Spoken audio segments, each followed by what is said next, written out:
Bismillahirrahmanirrahim. Assalamualaikum warahmatullahi wabarakatuh. Puji syukur kehadirat Allah Subhanahu wa Ta'ala yang telah memberikan kita karunia nikmat iman dan juga Islam kepada kita, sehingga kita dapat berkumpul dalam acara diseminasi aksi nyata modul 1.4 budaya positif di SMK Pelita Jati Barat oleh Ibu Nina Duniati SPDI. Sholawat serta salam tak lupa kita curahkan kepada Nabi kita Muhammad Sallallahu Alaihi Wasallam. Semoga kita mendapatkan syafaatnya di yaumil akhir nanti. Amin ya rabbal alamin. Yang terhormat Kepala SMK Pelita Jati Barat Ibu Linda Tri Absari SPD, dan yang saya hormati rekan-rekan guru SMK Pelita Jati Barat. Terima kasih kepada Bapak Ibu yang telah menyempatkan hadir dalam acara kegiatan di hari ini pada tanggal 21 Agustus 2024. Maksud dan tujuan kegiatan ini adalah sebagai penyebarluasan gagasan mengenai budaya positif yang harus diterapkan di lingkungan SMK Pelita Jati Barat. Baiklah, izinkan saya, Nani Handayani, selaku pembawa acara yang akan nanti memandu acara ini dengan beberapa susunan mata acara. Yang pertama, pembukaan. Yang kedua, sambutan. Yang ketiga, pemaparan materi oleh Ibu Nina Duniati SPDI. Keempat, penutup. Baik, Bapak dan Ibu yang saya hormati, mari kita buka acara diseminasi aksi nyata modul 1.4 budaya positif di SMK Pelita Jati Barat ini dengan mengucapkan basmalah. Bismillahirrahmanirrahim. Ya, semoga acara berjalan dengan lancar. Amin. Baik, yang kedua adalah sambutan kepada yang terhormat Kepala SMK Pelita Jati Barat Ibu Linda Tri Absari SPD. Kepadanya kami persilakan. Baik, terima kasih atas waktunya. Saya awali. Assalamualaikum warahmatullahi wabarakatuh. Alhamdulillahirrahmanirrahim. Pada hari ini, hari Rabu tanggal 21 Agustus 2024, yang mana akan diselenggarakan kegiatan diseminasi aksi nyata modul 1.4 budaya positif di SMK Pelita Jati Barat oleh Ibu Nina Duniati SPDI dalam keadaan sehat walafiat. Salawat serta salam kita junjungkan kepada Nabi besar Muhammad Sallallahu Alaihi Wasallam. Semoga kita mendapatnya syafaatnya hingga yaumil akhir. Amin ya rabbal alamin. Pada kesempatan kali ini, sambutan dari saya selaku Kepala SMK Pelita Jati Barat memberikan apresiasi penuh dan dukungan penuh terhadap pendidikan guru penggerak angkatan 11, yang mana kita merupakan pionir perubahan di sekolah kita. Untuk apa? Untuk kemajuan pendidikan SMK Pelita Jati Barat tentunya.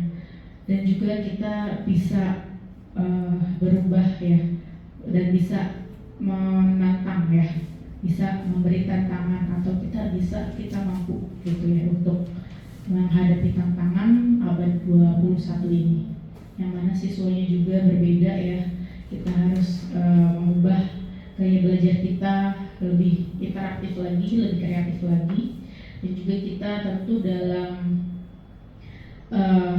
tutur kata dan perbuatan kita harus menjadi teladan yang baik, dan juga dalam penyelesaian masalah harus diselesaikan dengan kekeluargaan, dengan kemanusiaan, dan tentu nanti akan dijelaskan lebih lanjut oleh Ibu Nina Duniati ini. Baik Bapak Ibu, demikian yang bisa disampaikan dalam sambutan ini. Semoga bisa bermanfaat untuk kita semua. Kita bisa mengadopsi apa yang sudah ada, kita terapkan dan kita lakukan secara konsisten dan komitmen tentunya Bapak Ibu. Demikian yang bisa disampaikan, saya akhiri. Wassalamualaikum warahmatullahi wabarakatuh.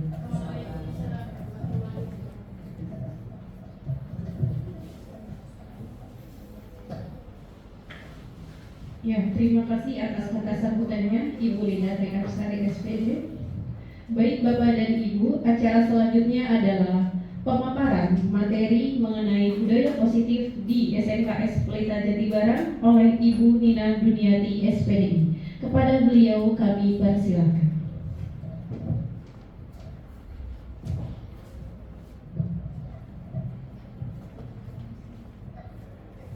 Bismillahirrahmanirrahim. Assalamualaikum warahmatullahi wabarakatuh. Waalaikumsalam warahmatullahi wabarakatuh.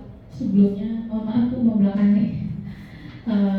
Terima kasih sebelumnya saya ucapkan kepada seluruh rekan guru yang hari ini sudah hadir untuk menyempatkan waktunya dan kesediaan tenaganya untuk mendengarkan pemaparan materi dari saya. Nah, di sini berdirinya saya di sini ingin memaparkan atau menyebarluaskan ya hasil pemahaman saya pada materi yang saya dapatkan pada pendidikan guru penggerak angkatan 11. Ya, di kegiatan diseminasi ini yaitu yang akan saya paparkan yaitu tentang budaya positif. Ya, maksud saya berdiri di sini juga tidak bermaksud untuk menggurui atau merasa pintar ya, tidak merasa benar sendiri gitu ya, tidak akan nanti menggurui Bapak Ibu semuanya. Hanya saja di sini saya menyampaikan apa yang saya dapatkan itu ingin semuanya mengetahui dan bisa diterapkan bersama-sama di lingkungan SMK Pelita Jatibarang. Insya Allah dari pemaparan materi ini tidak hanya saya yang mendapatkan manfaat, tapi juga dari untuk Bapak Ibu semuanya insya Allah akan ada manfaatnya. Baiklah, untuk mempersingkat waktu saya langsung mulai saja.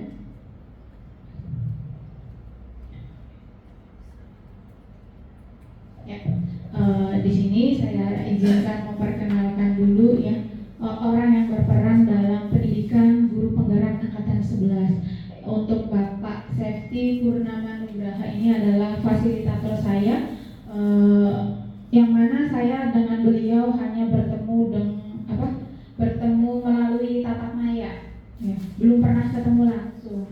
Dan di tengah itu saya sendiri, dan yang di sebelah kiri ini adalah pengajar praktik di pendidikan guru penggerak. Beliau adalah Ibu Dian Ekawati Purnama. Beliau ini adalah guru di di TKPUI ya, Jatibarang.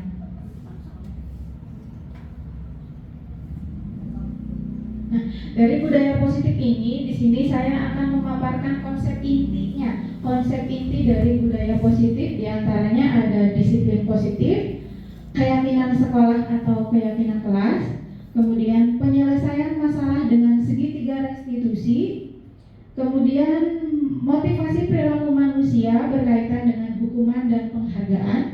Yang kelima, perubahan paradigma belajar. Dan berikutnya, posisi kontrol seorang guru dan kebutuhan dasar manusia serta nilai-nilai kebajikan. Nah, di sini saya akan memaparkan satu persatu dari konsep inti yang ada pada budaya positif.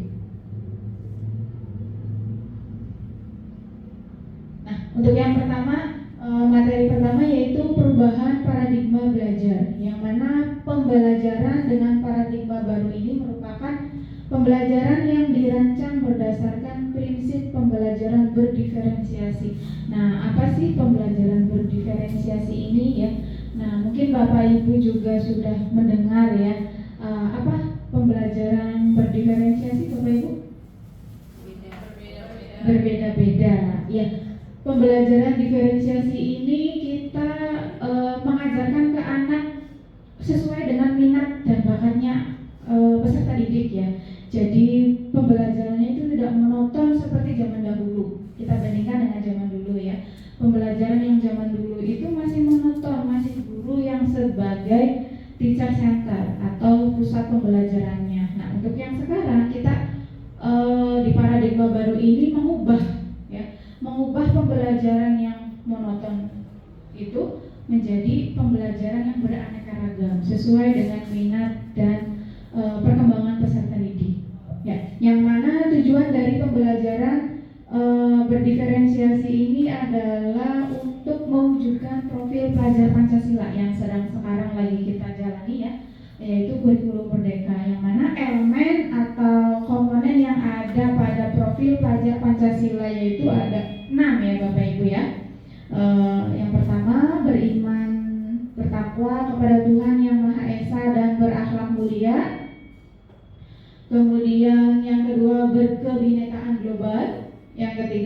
gotong royong, kemudian kreatif, bernalar kritis, dan mandiri. Ini tujuan dari pembelajaran yang sekarang ya Bapak Ibu.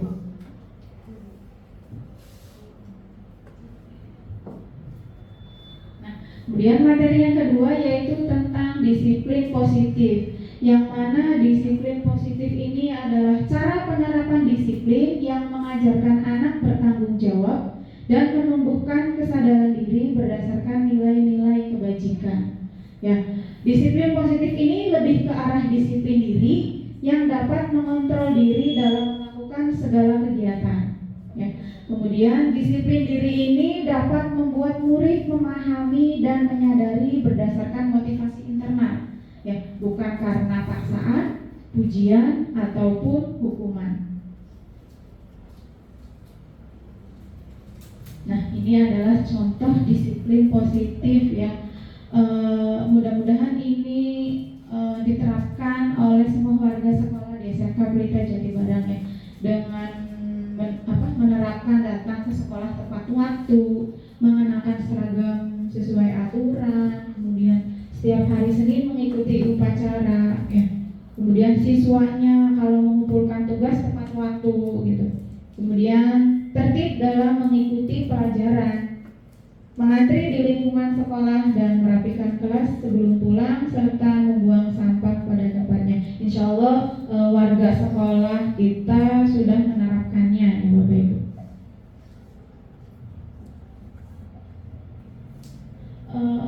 Biar nggak ngantuk, boleh speaking dulu ya. Izinkan saya ini untuk Bapak Ibunya berdiri dulu biar lebih semangat. Kayaknya sudah ini ya, ngantuk, kita mulai ngantuk karena udah jam-jam siang, udah 11:30 ya.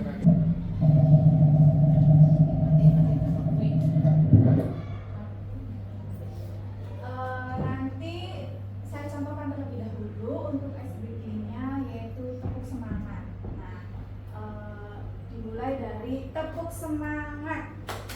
Dang dang dang, ding ding ding, dung dung dung, dang dang dang, ding ding ding, dung dung dung.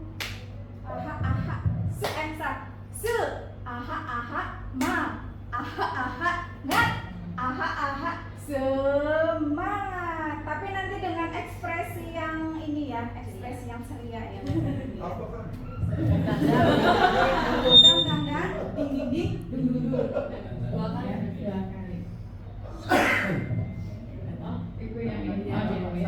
Oke, dimulai ya Bapak Ibu ya.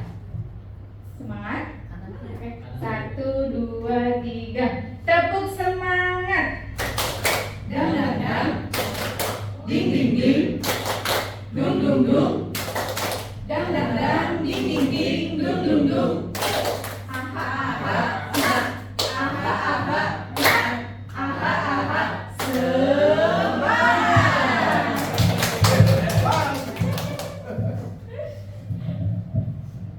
Ya, terima kasih Bapak Ibu. Gimana, sudah segar? Ya, kita ngantuk lagi. Oke, kita lanjutkan ya, mudah-mudahan nanti tidak ngantuk. Baik, materi yang berikutnya yang ketiga yaitu tentang nilai-nilai kebajikan. Nah, nilai-nilai kebajikan yang universal ya, yang sedang diterapkan pada kurikulum Merdeka, yaitu ada keenam elemen ini ya.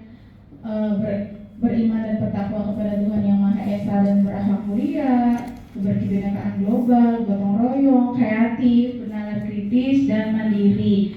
Nah, namun ada nilai kebajikan yang lainnya juga seperti disiplin, kemudian rajin, ya, kerjasama, tanggung jawab, percaya diri, menghargai, keselamatan, kebersihan, mandiri, menghormati, antusias, sabar, dan masih banyak yang lainnya sebenarnya kalau mau disebutkan gitu ya.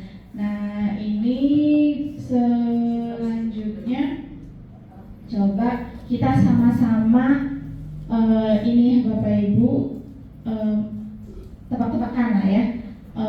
Kira-kira nilai kebajikannya apa ya dari contoh disiplin positif yang tadi saya jelaskan tadi ya.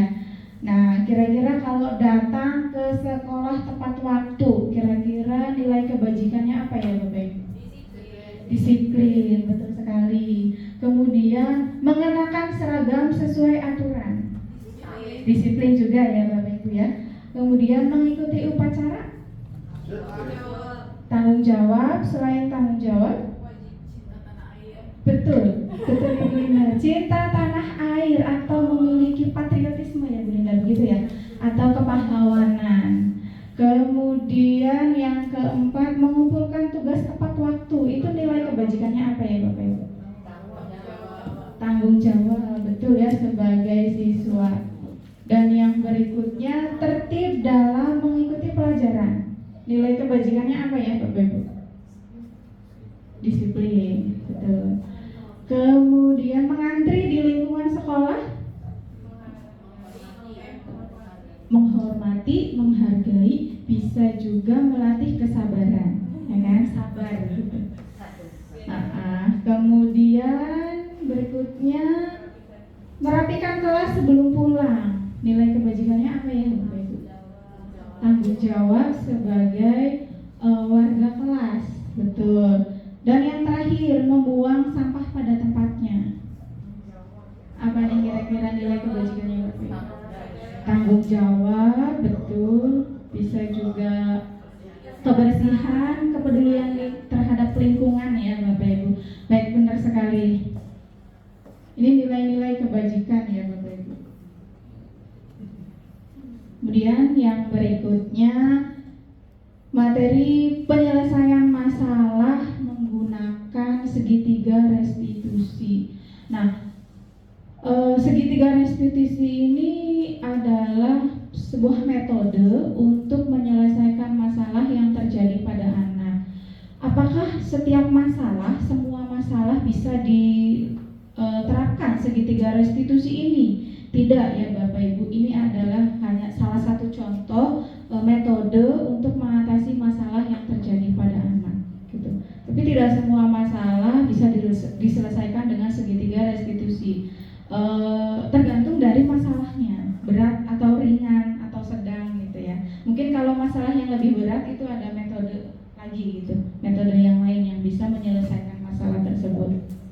Nah, penyelesaian masalah dengan segitiga restitusi ini bertujuan untuk menghasilkan murid yang mandiri dan bertanggung jawab, yang mana penyelesaian masalah ini guru ya yang berperan sebagai manajer menggunakan segitiga restitusi dalam penyelesaian masalahnya.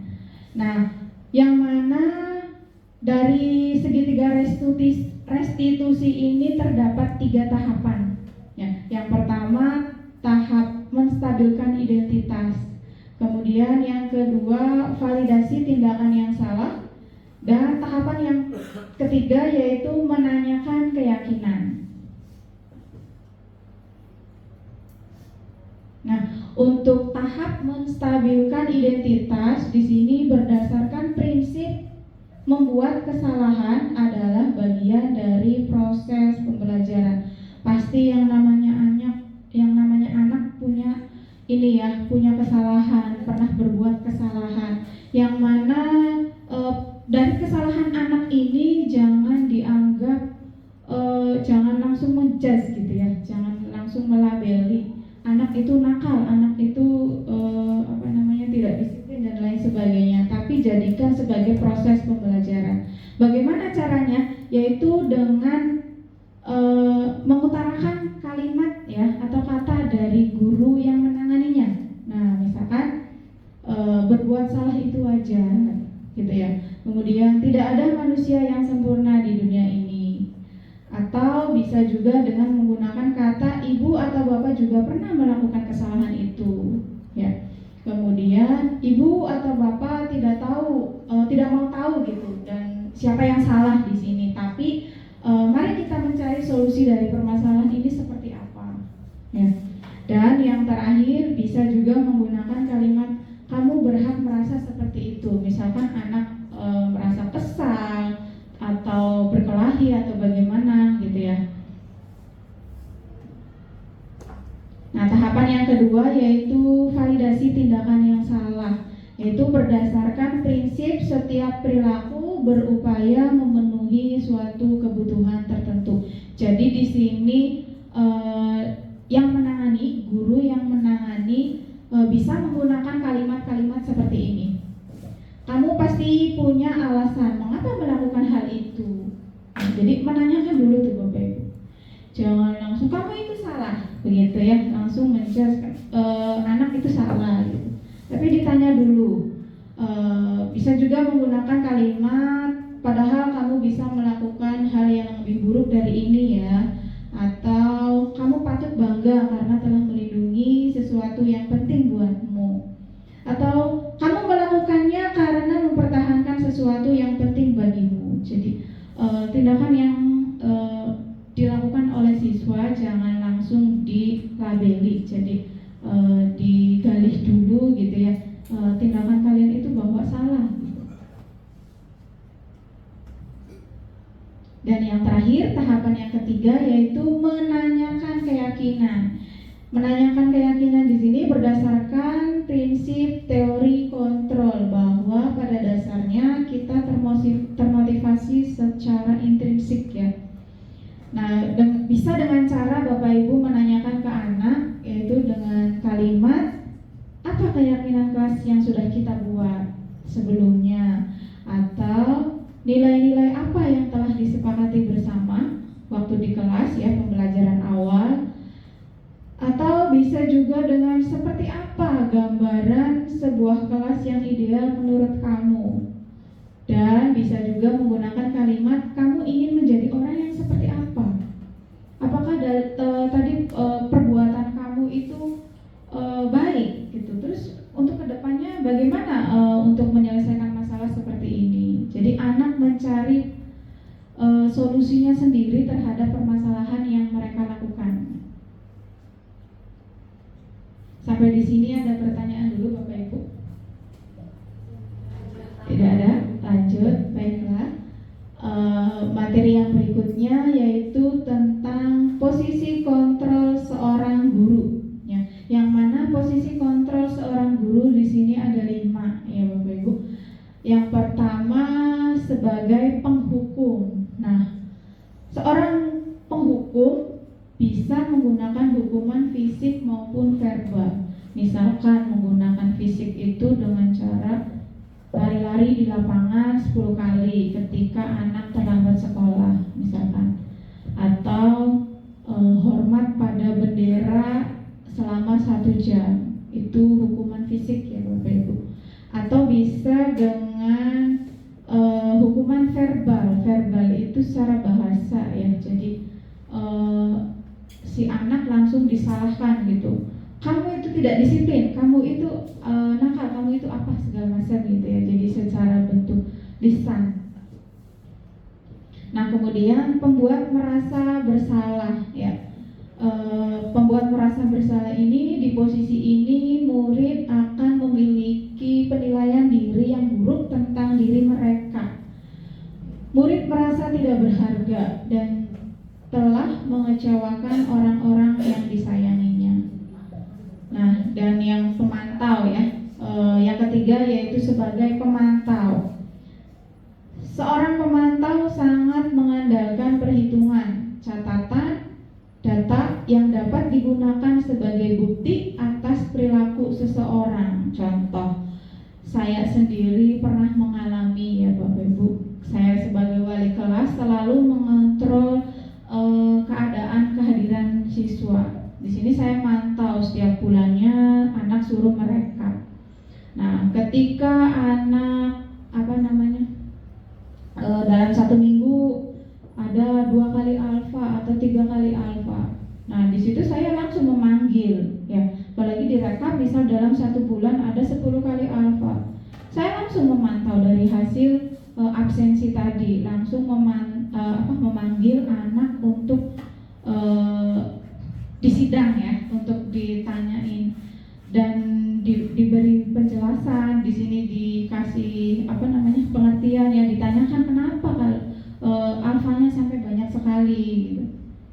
Nah, kemudian posisi posisi kontrol yang keempat yaitu sebagai teman. Yaitu guru pada posisi ini tidak akan menyakiti murid, ya. Namun akan tetap berupaya mengontrol murid melalui persuasi. Persuasi itu ajakan ya Bapak Ibu. Nah, posisi teman pada guru bisa bersifat negatif maupun positif. Bersifat negatifnya di sini, bersifat positifnya di sini, guru dan murid merasa lebih dekat hubungannya. Namun segi negatifnya yaitu anak jadi jadi mengandalkan sama guru tersebut saja gitu. Mereka melakukan segala hal sesuatunya demi karena guru tadi. Jadi hanya bergantung dengan guru yang tadi gitu. Ya. Dan ketika guru tadi tidak membantunya, misalkan tidak membantu dalam menyelesaikan masalah anak tersebut, maka anak tersebut akan merasa kecewa. Nah, kenapa sih biasanya ibu ini selalu membantu saya ketika ada masalah, namun sekarang kenapa enggak membantu saya? Jadi pada diri anak tuh akan merasa kecewa. Padahal gitu ya, guru tersebut misalkan lagi banyak keperluan sehingga tidak bisa menangani kasus anak tersebut. Segi negatifnya di situ.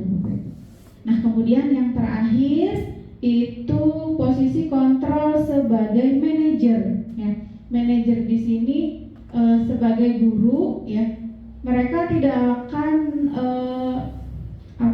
tidak akan menghukum, tidak akan membuat anak merasa bersalah, tapi di sini guru akan menggunakan nada dengan suara yang tulus, bahasa tubuh yang tidak kaku dan mendekat kepada murid. Nah, kira-kira nih Bapak Ibu, dari kelima posisi ini yang lebih sering Bapak Ibu alami gitu ya, perannya sebagai apa? Pemantau. Ibu Nur, kenapa Ibu Nur? Yang tadi sama menyelesaikan begitu ada anak yang tidak hadir di sekolah dengan cara begitu tercatat untuk setiap bulannya, kemudian dipanggil atau menanyakan kenapa alasan tersebut tidak hadir di sekolah. Salah satunya itu ya Bu. Ya, sama seperti saya juga. Saya sering memantau posisi saya ini sebagai pemantau ya, karena yang namanya wali kelas pasti ditugaskan untuk mengontrol kondisi siswa dimulai dari kehadirannya dan lain sebagainya macam. Nah, Bapak Ibu yang lainnya barangkali berperan sebagai apa biasanya yang sering dilakukan sama Bapak Ibu pada Rimin? Sebagai apa Pak? Besti. Oh iya, berarti sebagai teman ya. Jadi ketika anak ada masalah, pada Rimin bertindak sebagai teman. Yang seperti apa Pak sebagai temannya tuh? Yang biasa pada Rimin lakukan gitu ketika anak punya masalah. Gimana Pak? Ya kalau menurut saya, kalau bertindak sebagai teman, kita dilihat dulu permasalahannya apa, digali dari awal sampai akhir dan sehingga mencapai solusi yang terbaik, supaya jangan berat sebelah antara dengan yang satu dengan yang lain, supaya kita bertindak adil dan kita sebagai poros tengah, jadi tidak ada berat sebelah gitu. Ya. Kalau anak kadang-kadang guru itu yang dekat dengan anak itu bukan berarti seorang guru merasa senang terhadap siswa. Kadang-kadang guru yang lain itu salah penafsiran. Itu padahal siswa itu butuh pendapat dari seorang guru, sedangkan guru-guru yang tidak pernah memberikan sebuah pemandangan memberikan pengarahan dan kebijakan-kebijakan terhadap siswa, bahwa siswa itu akan merasa malu. Karena sudah dekat bukan berarti dekat dengan anak itu bisa istilah sayang atau cinta. Jadi kita jangan disalahgunakan dulu dalam arti kedekatan dengan siswa. Ya, itu saja dulu. Ya. Baik Pak Darimi, terima kasih. Jadi yang sering Bapak lakukan ya peran sebagai guru yaitu sebagai teman ya Pak. Namun di sini saya akan meluruskan ya Bapak Ibu ya, bahwasanya dari kelima posisi kontrol di sini yang paling baik posisi guru yaitu sebagai manajer. Kenapa Bapak Ibu?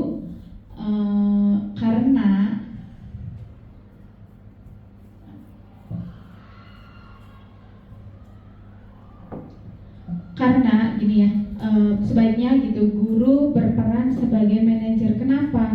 Karena guru berbuat sesuatu bersama murid ya. Di sini pada saat siswa atau murid melakukan kesalahan, yang menangani itu guru kan. Nah, di sini mempersilahkan murid mempertanggungjawabkan perilakunya sendiri dan mendukung murid agar dapat menemukan solusi atas permasalahannya sendiri. Boleh kita membantu, tapi ada batasan ya Bapak Ibu di sini. Dan mengacu pada restitusi yang dapat menjadikan murid sebagai manajer bagi dirinya sendiri, sehingga tercipta identitas positif atau berhasil pada diri murid.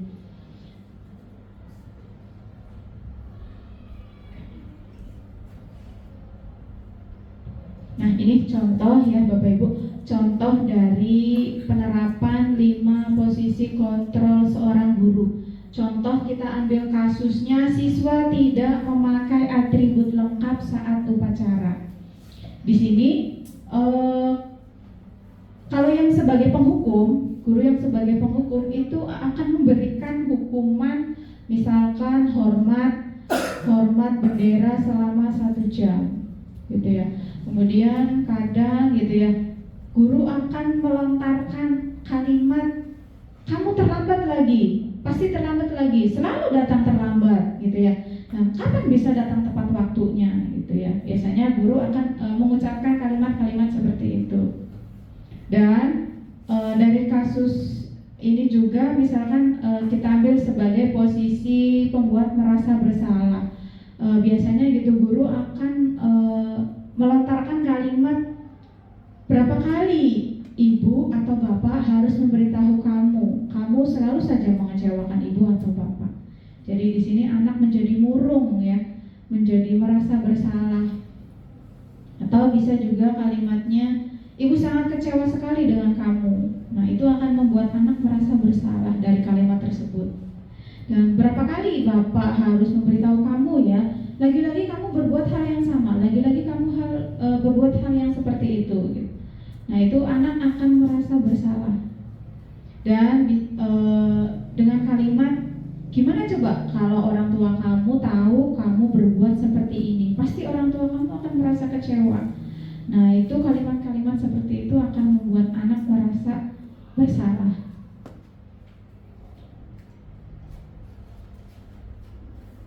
Nah, yang berikutnya ini yang sebagai teman ya, biasanya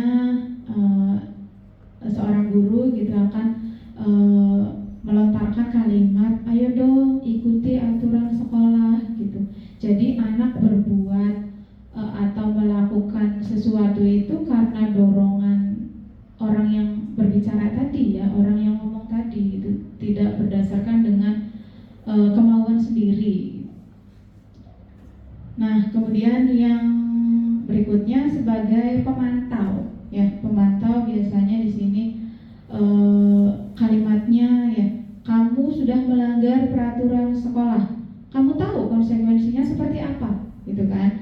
Dan setelah upacara, dari kasus yang tadi ya, kasus yang di atas, setelah upacara kamu beli atributnya ke koperasi dan jangan diulangi lagi. Nah, kan seperti itu ya.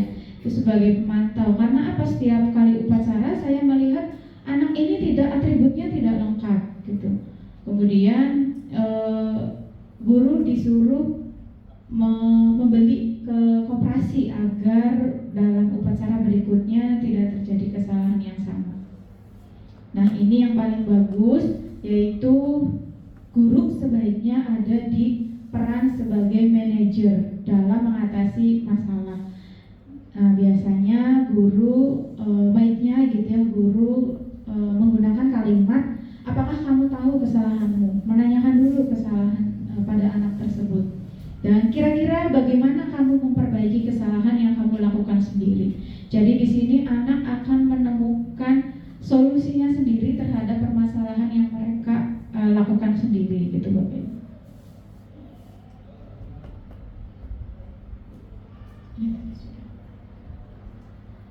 Nah, ayo kita main tebak-tebakan lagi Bapak Ibu supaya tidak ngantuk ya.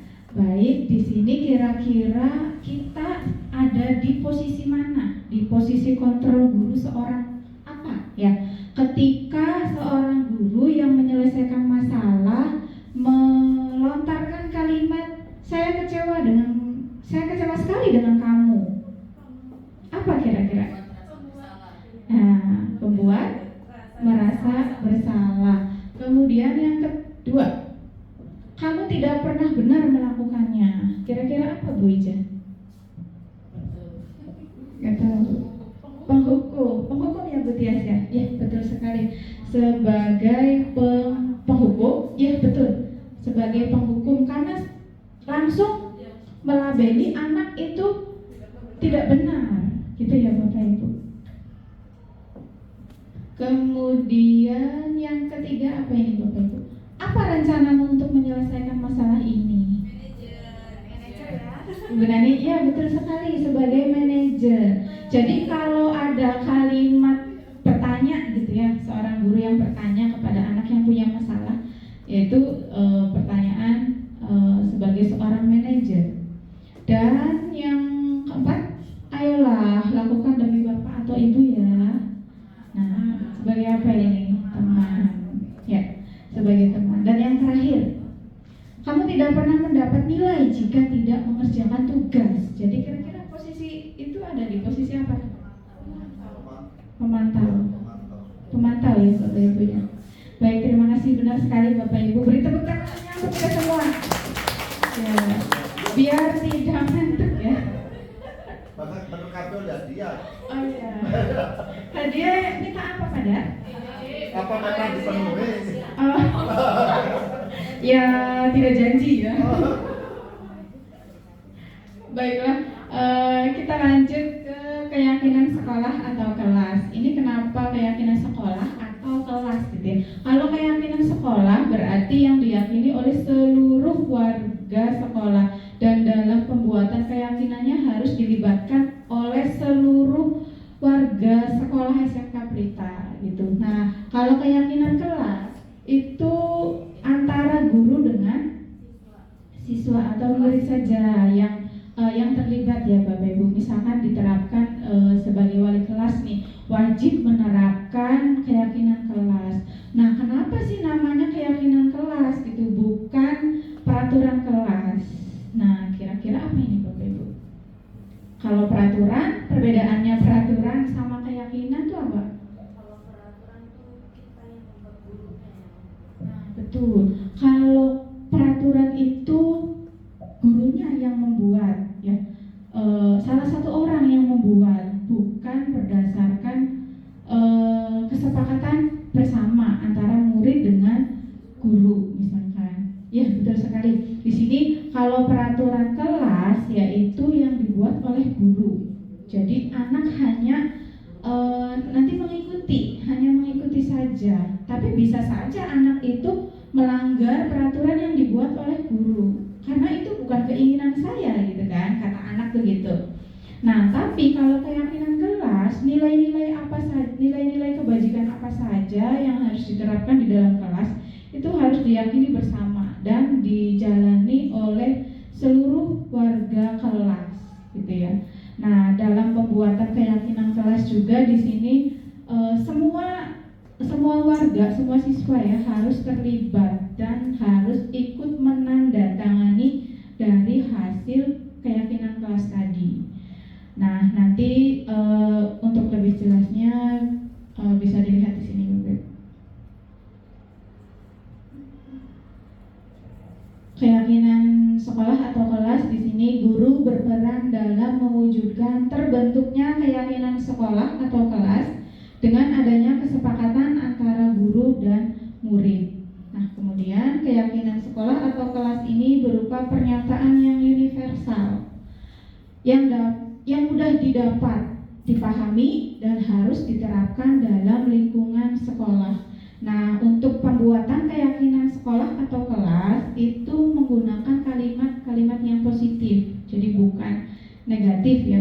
Seperti contohnya nih, dilarang membuang sampah sembarangan, itu masih menggunakan kalimat negatif, tapi dirubah, tidak boleh menggunakan kata dilarang, tidak boleh, jangan, atau kalimat-kalimat negatif yang lainnya gitu. Jadi harus menggunakan kalimat positif.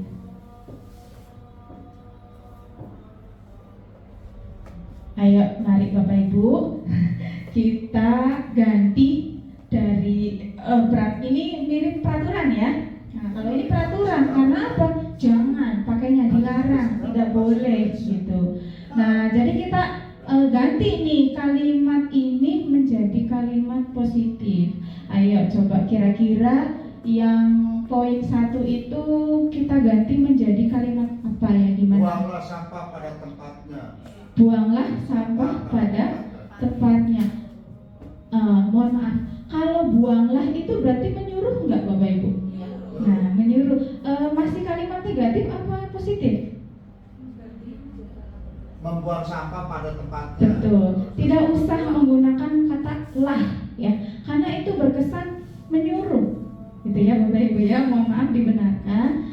Jadi alangkah baiknya membuang sampah pada tempatnya, atau lebih baik itu menggunakan menjaga kebersihan, atau bersih itu indah misalkan ya, seperti itu. Bersih sebagian dari iman, ya boleh begitu, kan lebih bagus gitu ya. Nah, yang kedua, coba Bapak Ibu, dilarang menggunakan HP saat belajar. Jadi apa ini? Kalau misalkan kita rubah ke kalimat positifnya,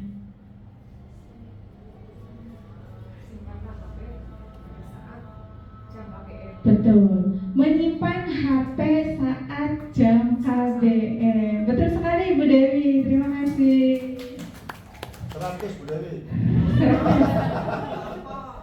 Langkah kan. Ya jangan nambah. Dan coba yang ketiga, tidak boleh membuli teman. Saya bilang teman. Nah, betul. Atau Bu Nani? Saya bilang teman. Saya bilang teman. Sayangilah temanmu. Nah, adalahnya tuh perlu kita benarkan ya. Apa jadi? Menghargai sesama teman. Betul, menghargai dan menyayangi teman. Itu kan lebih bagus ya, lebih positif kalimatnya. Ya, terima kasih ya. Kemudian yang keempat di sini, tidak boleh ngobrol saat KBM. Nah, gimana tuh jadi kalimat positifnya? Fokus belajar. Oh, betul. Fokus pada saat belajar ya, atau bisa juga ditambahkan buka huruf, misalkan boleh ngobrol ya pada saat diskusi gitu kan. Kalau diskusi nggak boleh ngobrol sih gimana? Kan begitu ya. Jadi perlu misalkan dikasih buka kurung gitu, terkecuali ya, berarti terkecuali pada saat diskusi kita boleh ngobrol. Ya betul, diskusi dan bertanya gitu ya, perlu digarisbawahi gitu. Tanya jawab. Dan yang terakhir, tidak boleh datang terlambat. Nanti kalimat positifnya gimana nih? Datang tepat waktu. Oke, benar sekali Bapak Ibu.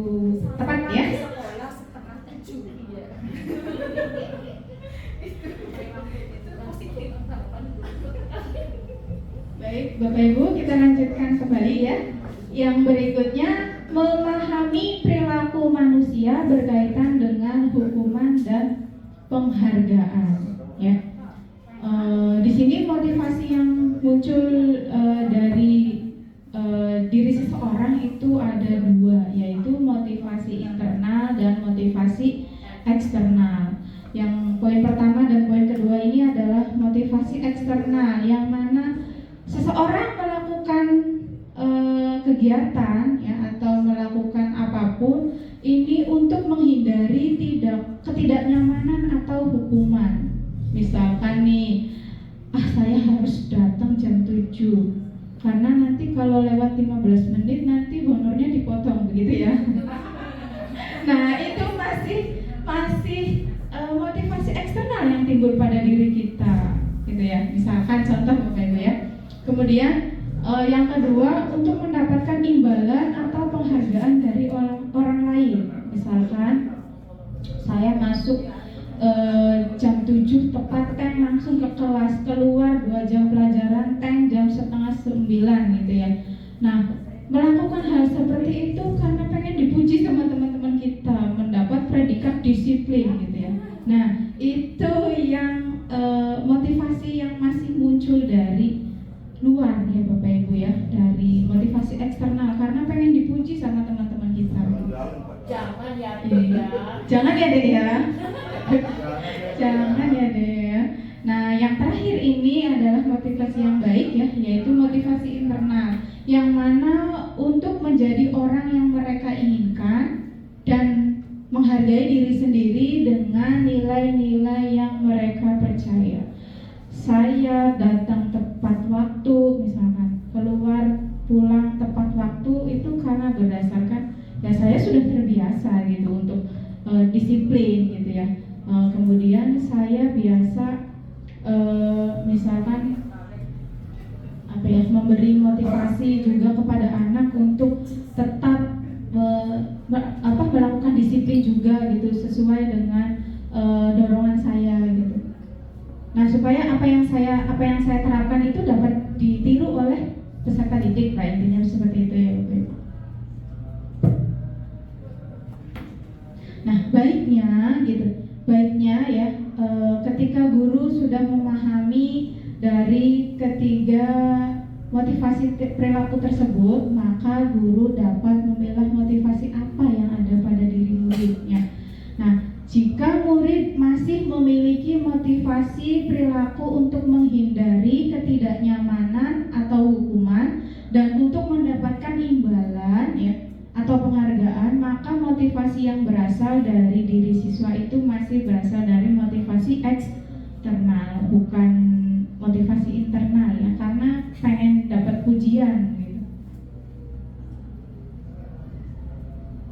Nah, baiknya guru berupaya untuk dapat menumbuhkan motivasi internalnya agar dapat menghargai diri sendiri dengan nilai-nilai yang mereka percayai, dan sebaiknya gitu ya hindari hukuman dan pemberian penghargaan berlebih ya, agar meminimalisir motivasi eksternal dalam diri murid gitu ya. Memang yang namanya apresiasi gitu ya pernah kan kita berikan kepada murid, namun tidak boleh berlebihan karena itu akan menimbulkan motivasi ekstrinsik. Dia melakukan hal seperti itu lagi karena nanti dapat imbalan dari guru gitu. Dia melakukan hal apa yang baik tapi bukan atas dasar keinginan sendiri, tapi dapat dorongan dari orang lain gitu, atau dapat imbalan dari orang lain.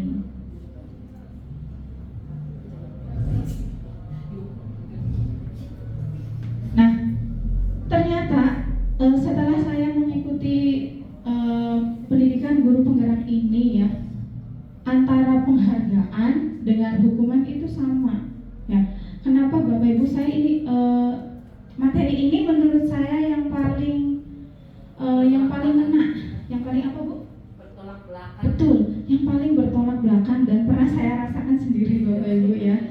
Boleh sedikit cerita ya? Boleh Bu. Nanti waktunya ini. Gak apa-apa Bu. Iya. Lebih jam 12 ada apa? Jadi dulu ya saya pernah mendapatkan penghargaan ya, dulu waktu tahun 2019 saya pernah mendapat predikat gitu, ada sertifikatnya gitu ya, mendapat predikat guru disiplin setelah Bu Dewi dan almarhum Pak Suganda. Saya ketiga ya, saya masih ingat, masih nyimpan juga pialanya dan penghargaannya saya pajang gitu. Ternyata ini buat apa gitu ya.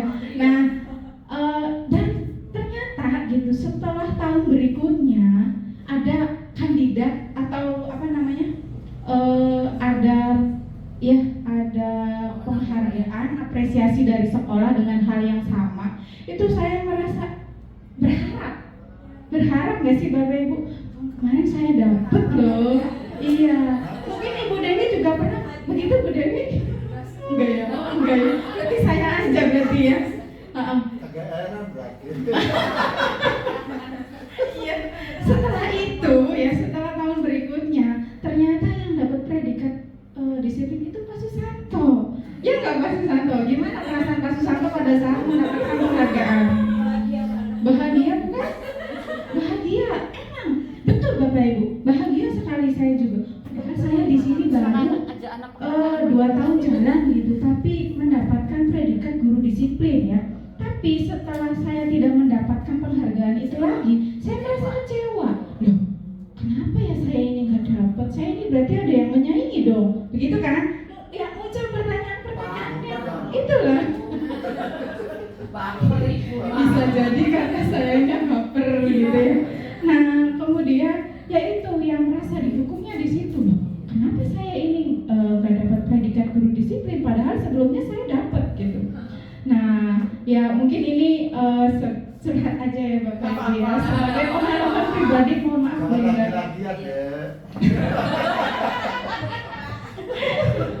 Ya begitu juga penghargaan yang lainnya. Saya juga pernah mendapatkan yang guru top 3 supervisi kayak gitu ya, setelah Bu Ijah dan Ibu Suneli, dan ternyata itu sangat menghukum sekali ketika saya juga tidak mendapatkan predikat yang hal seperti itu lagi gitu Bapak Ibu. Jadi di sini saya selama di sini gitu ya pernah mengalaminya 2 kali.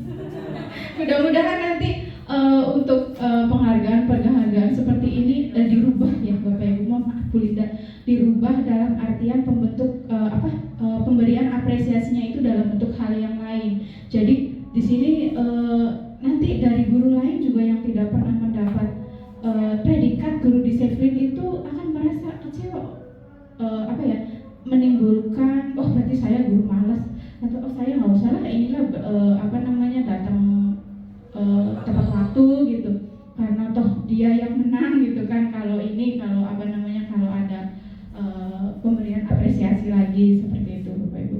Dan mungkin juga ada guru yang merasa saya perasaan ngajarnya bagus kalau di kelas gitu kan, kenapa saya tidak mendapatkan predikat guru terbaik dalam hal mengajar gitu. Mungkin ada juga guru yang seperti itu ya Bapak Ibu ya. Mohon maaf Bu Linda sekali lagi. Ini berdasarkan fakta ya Bapak Ibu. Iya benar ternyata. Maksudnya ini berdasarkan pengalaman saya sendiri, bukan maksud menyinggung Bapak Ibu semuanya, mohon maaf.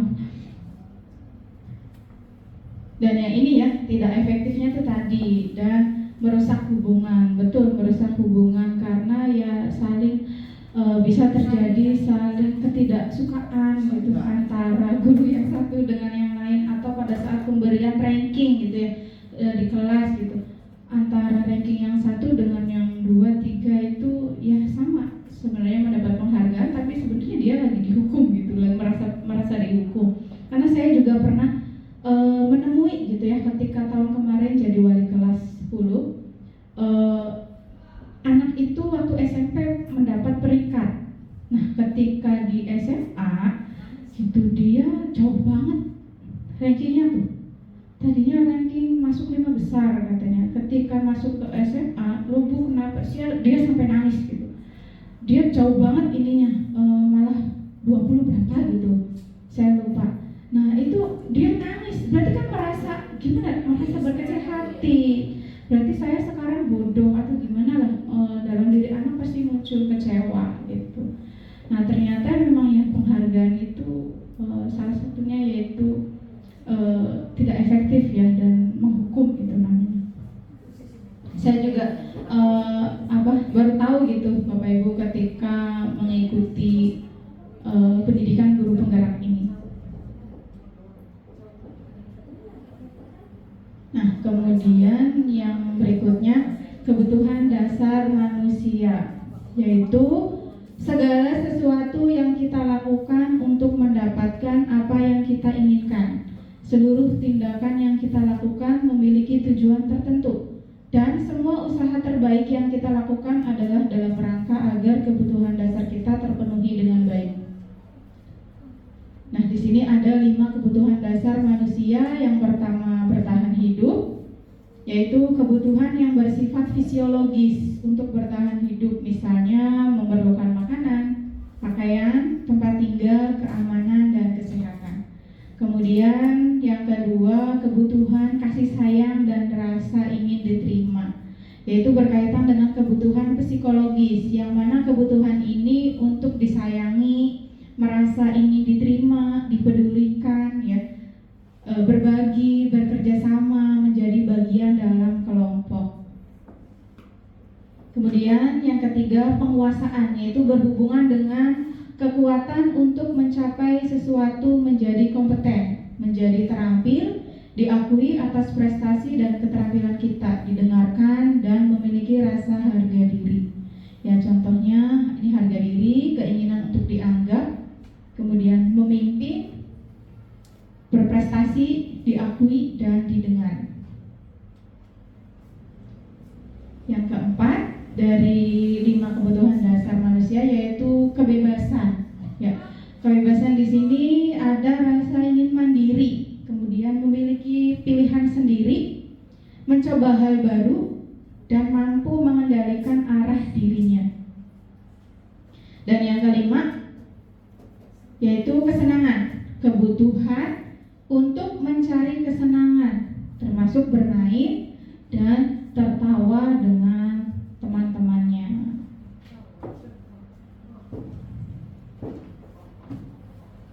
Nah, sudah hampir di ujung pengacara, di ujung acara, mohon maaf, ya kok pengacara ya Bu Dewi ya. Saking udah ininya nih, udah lelah. Ya, kesimpulan dari pemaparan yang saya paparkan tadi yaitu dalam penerapan program disiplin positif, hendaknya guru memiliki standar kepribadian, profesional dan sosial yang baik, di mana guru mampu merefleksikan dirinya dalam posisi kontrol saat ini. Bagaimana perjalanan dirinya sebagai pemimpin atau manajer, ya, pemimpin pembelajaran yang menuntut peserta didik menjadi insan yang mandiri, merdeka, dan bertanggung jawab. Ya, ini kesimpulan dari saya dari pemaparan tadi. Kemudian refleksi sebentar ya, Bapak Ibu, dari pemaparan yang saya paparkan tadi, kira-kira saya pengen dengar nih, materi apa yang menurut Bapak atau Ibu paling menarik? Mangga yang boleh, yang mau ini, yang mau berbicara boleh. Terima kasih Ibu Nina. Saya mau menjawab yang pertama ya Bu. Materi apa yang menurut Bapak Ibu paling menarik dari pemaparan tadi? Nah, menurut saya setuju dan sependapat dengan Ibu Dina tadi pada saat menjelaskan teori penghargaan dengan hukuman. Itu menurut saya itu paling menarik karena ternyata persepsi kita selama ini itu salah ya.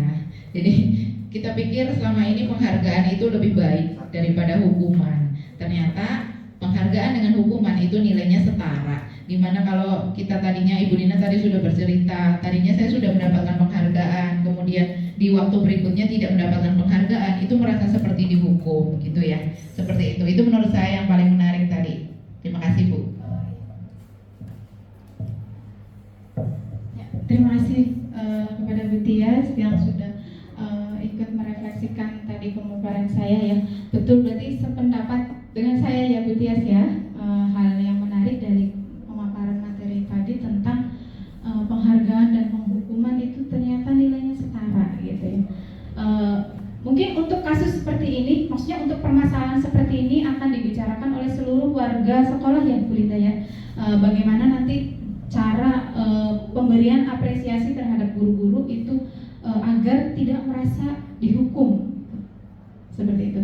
Nah, baik, yang kedua, refleksi yang kedua boleh ini pengen dengar dari siapa ya yang mau. Adakah hal baru yang Bapak atau Ibu temukan saat mendengarkan pemaparan tadi? Hal apakah itu? Boleh. Tapi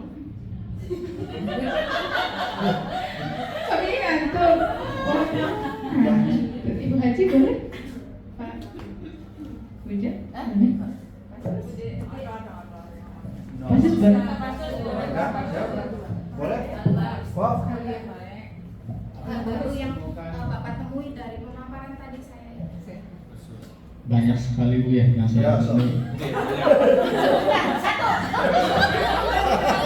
Sebutkan satu. Salah satunya bahwa yang namanya penghargaan dengan hukuman itu setara. Padahal dulu ketika sebelum pertemuan hari ini dan kemarin, bahwa penghargaan dengan hukuman itu adalah sesuatu yang berbeda, tetapi tujuannya sama, mungkin caranya aja yang berbeda. Itu satu. Kemudian yang kedua, bahwa segitiga restitusi itu adalah cara penyelesaian untuk kita terhadap siswa yang mungkin harus dilaksanakan, karena sekarang itu menurut saya siswa sekarang dengan zaman dulu itu sangat berbeda. Terima kasih atas ilmunya Bu, itu saja, terima kasih. Assalamualaikum.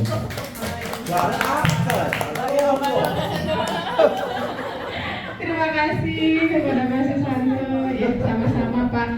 Ini tugas saya ya sebagai calon guru penggerak untuk menggerakkan seluruh warga sekolah dengan salah satu caranya dengan cara menyebarkan pemahaman tentang budaya positif yang saya dapatkan di PGP Angkatan 11 ini. Kemudian yang terakhir, Bapak Ibu sabar sedikit lagi. Apa yang akan Bapak atau Ibu lakukan untuk mewujudkan sekolah yang berkualitas? Karena tujuan kita pengen sekolah ini banyak diminati oleh masyarakat ya. Kira-kira apa nih? Boleh?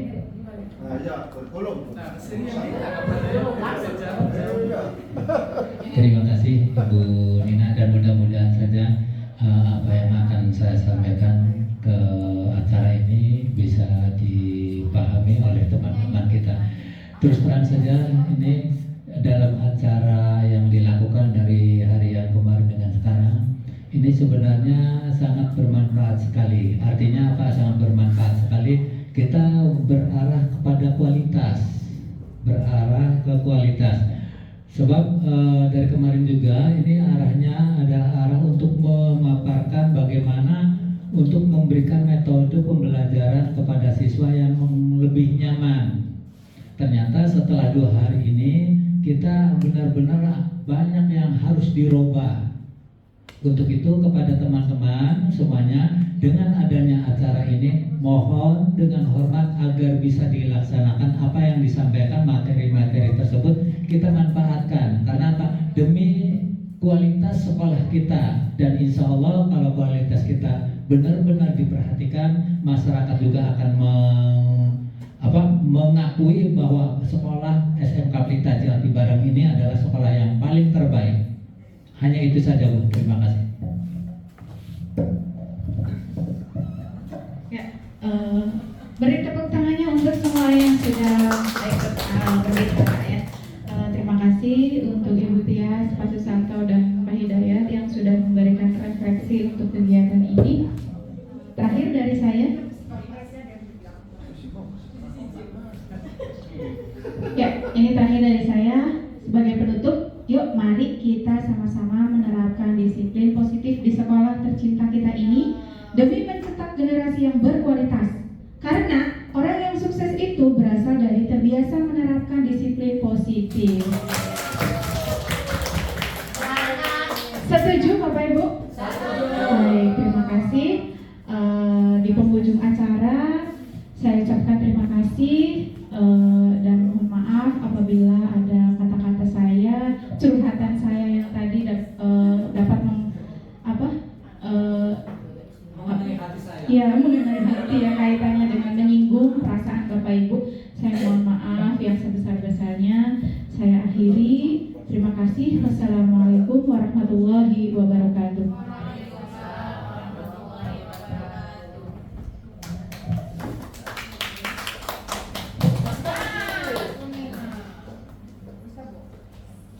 Ya, Masya Allah sekali ya Bu ya. Ilmunya sangat daging sekali nih ya, seperti itu ya. Baik Bapak dan Ibu yang saya hormati, kita sudah menginjak di acara yang terakhir yaitu penutup. Mari kita sama-sama mengucapkan hamdan. Alhamdulillah. Baik Bapak dan Ibu, saya selaku pembawa acara undur diri. Terima kasih. Wassalamualaikum warahmatullahi wabarakatuh. Waalaikumsalam warahmatullahi wabarakatuh.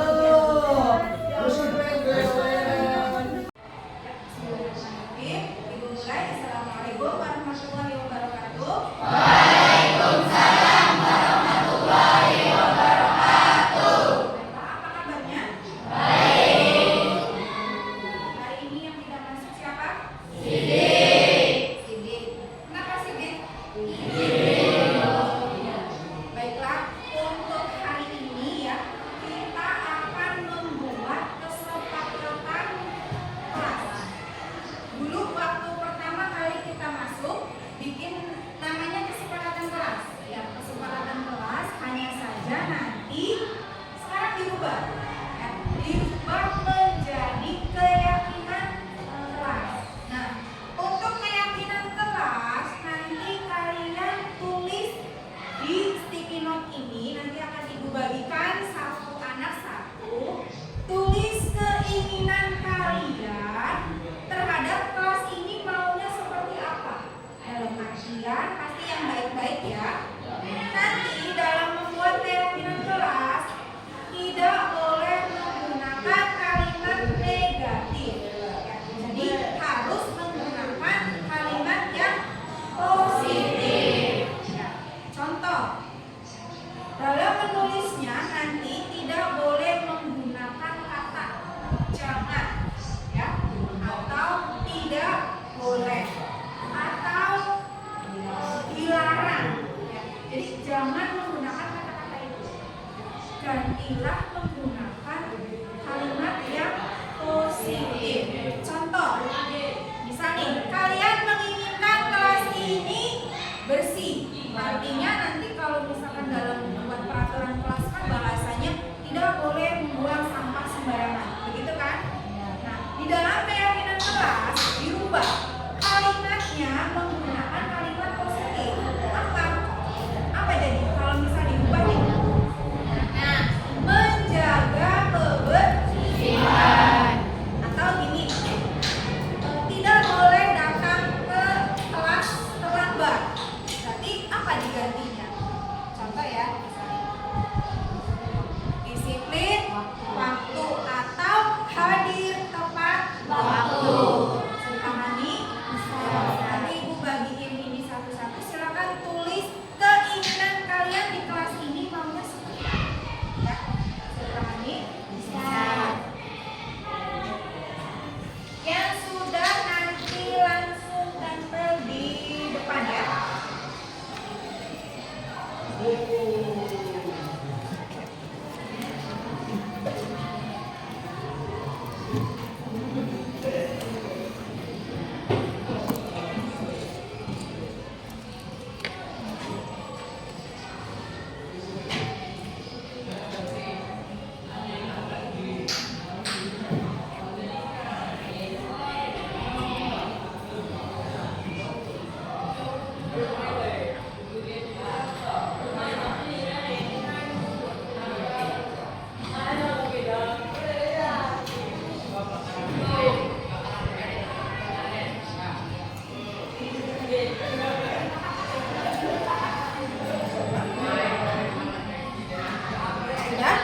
Silakan tulis berdasarkan keinginan apa yang kalian inginkan di kelas ini.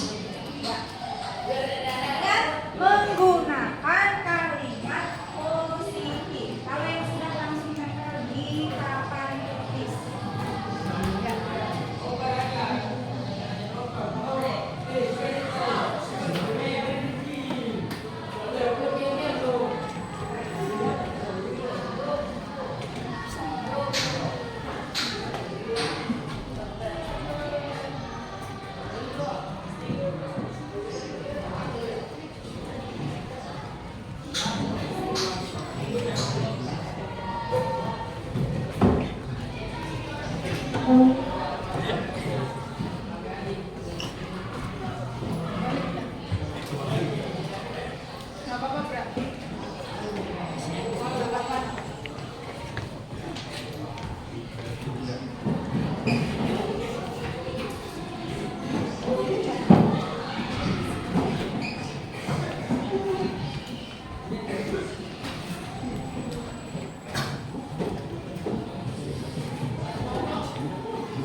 Aman? Oh belum.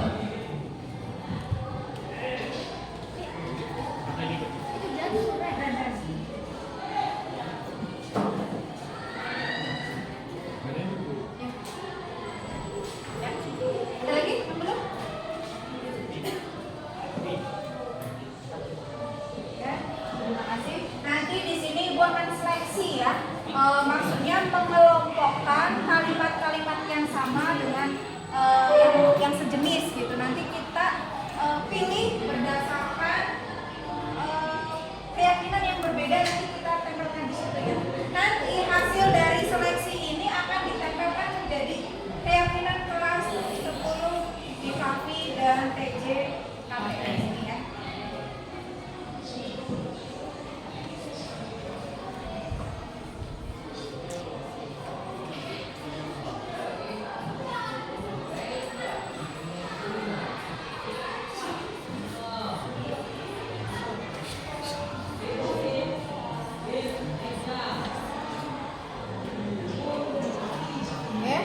Ada yang boleh jadi relawan ke depan untuk membacakan? Ya? Boleh. Semua dibaca. Menjadi kelas berprestasi. Berprestasi. Ya, coba ini ya. Terus apa lagi? Izin saat keluar kelas. Izin saat keluar kelas. Terus Bertanya saat tidak mengerti pembelajaran. ada lagi. Menjadi siswa yang aktif dan kreatif. Menjadi siswa yang aktif dan kreatif. Masuk ke sini ya, satu kelompok. Terus Menjaga ketertiban kelas. menjaga ketertiban. Oke, terus taat dalam pembelajaran. Kalau taat dalam pembelajaran masuk ke disiplin bukan? Ya.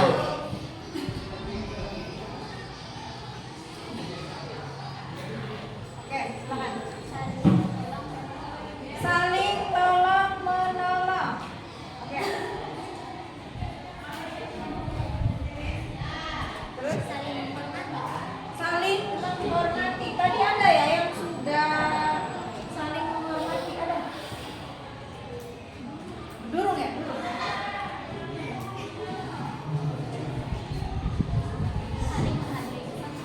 Saling menghargai sesama. Mana tadi? Saling menghormati, saling menghargai, nilainya sama ya?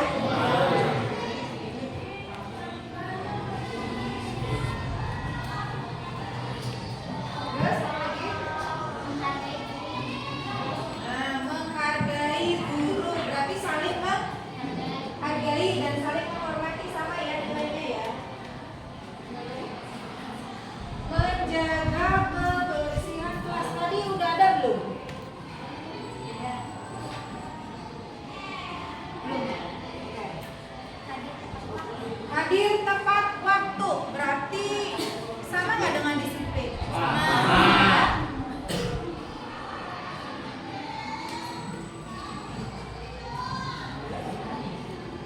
Terus apa lagi? Menjadi kelas yang berprestasi sama. Terus menjaga kenyamanan kelas. Ada yang sama? Ada ini kan?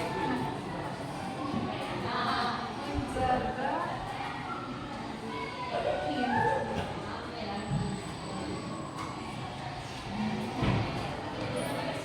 menjaga kebersihan kelas tadi udah ada ya.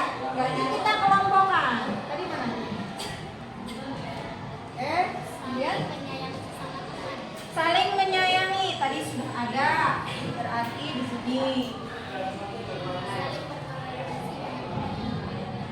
Oke, saling bertoleransi. Berarti yang berbeda keyakinan, berbeda agama ya. Di sini beda ya berarti ya. Terus menjaga kebersihan kelas tadi udah ada ya.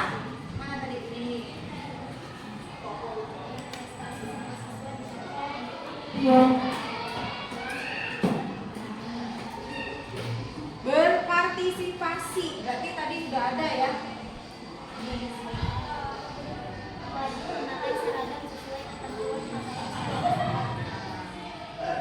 Wajib memakai seragam. Berarti sama dengan disiplin bukan? Ya. Terus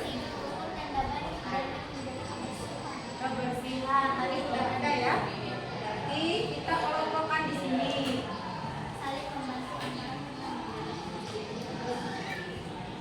Saling membantu. Ini ya. Menjaga etika sopan dan santun. Tadi sudah ada belum? Belum ya? Sama nggak dengan saling menghargai, saling menghormati, saling menghormati? Ya, jadi sekelompok dengan ini.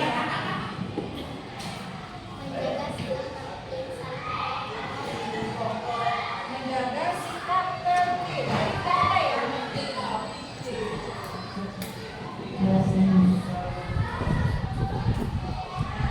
Menjaga ucapan, artinya kalau menjaga ucapan,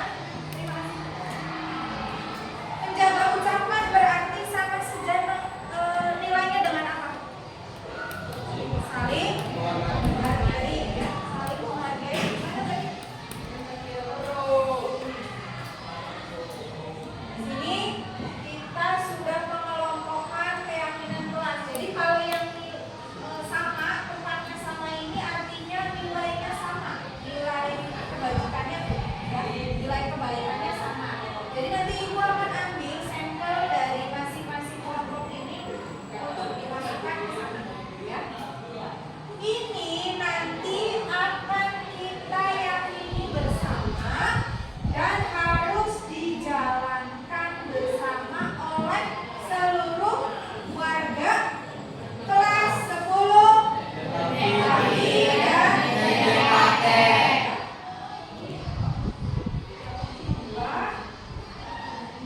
Ibu ambil yang di atas ya.